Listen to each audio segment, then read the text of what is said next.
Hi there, it's so good that you can join me today for another of our midweek reflections on thinking about what God might be saying to us through the coronavirus crisis. You're looking a little bit wary, a little bit anxious maybe. Perhaps you are a bit worried about this face mask and not quite able to read what I'm thinking in the normal way. Well, yes, this is part of the reality of life in the COVID-19 world, having to wear face masks, but it does prompt some other questions. So I've been wearing a face mask made by Kitty Herbert. I know she's produced many in the weeks of this coronavirus pandemic, and she makes them really well. Now, we know the reasons why we have to wear face masks because of the COVID-19 pandemic. But actually, it does prompt other questions. For example, how often do we find that we're wearing masks in normal life? I don't mean material ones, but I mean masks of trying to look good with people that we know. So, for example, how often do you turn up somewhere looking smiling and happy on the outside, whereas on the inside, you're sad or angry or hurting or whatever? You would have been quite amused in this context by how long it took me to get the opening sequence to look halfway decent. I had 10 different goes. There was traffic going around down the street, much more than normal. I was messing up my words, and by the 9th and 10th sequences, I was beginning to lose it. So I've picked one of those 10 where I'm looking halfway normal and not actually losing it while I'm shooting the sequence. A small example of the fact that actually the shot I'm showing you is one where I'm looking halfway normal, halfway presentable, while doing this reflection. And you know what? This may or may not come as a shock to some of you. There have been, one or two occasions in the last 4 years where I've turned up to a church event smiling and happy on the outside, but Jen knows that half an hour previously I seriously wasn't.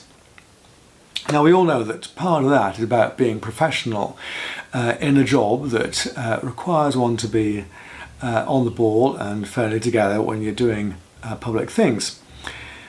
But the question is, how often do we get to take off the mask and be real with each other? How easily do you find it to be able to take off the mask and be genuine and real with those who are with you? I mean, church life, wouldn't it be wonderful if we knew that life as part of a church was about being a genuine person with genuine people, where we know that we can all be who we really are. We know that when we're hurting, we can be vulnerable with each other, but also we know that we are trustworthy, that other people are trustworthy with our own and other people's vulnerabilities. Because church should be like that, whether it is or whether it isn't in reality at the moment. Because God sees below all our face masks to who we really are underneath. I want to share with you how this is really beautifully expressed in one of the most famous Psalms, number 139. And it starts with a recognition of the extent to which God knows us. You have searched me, Lord, and you know me. You know when I sit and when I rise. You perceive my thoughts from afar.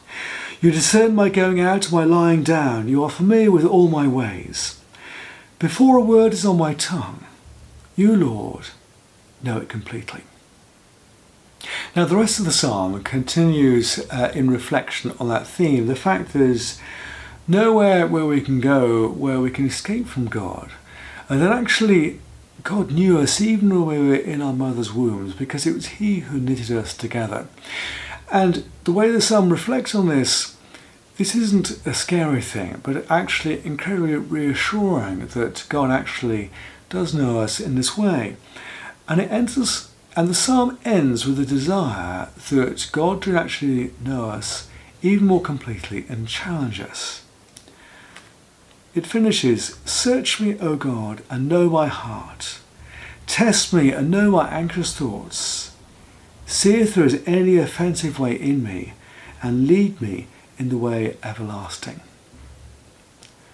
Are we willing to put ourselves in this position where we make ourselves vulnerable to God, that we allow Him to pinpoint those things in us that cause Him offence, and we make ourselves vulnerable and able to change and grow through what God reveals in us?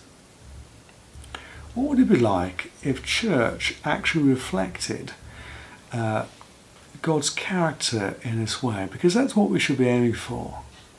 It does require those two things, that in the church community we're able to be vulnerable, taking off the mask, revealing who we actually really are, that we do struggle sometimes, and we can be vulnerable about struggling.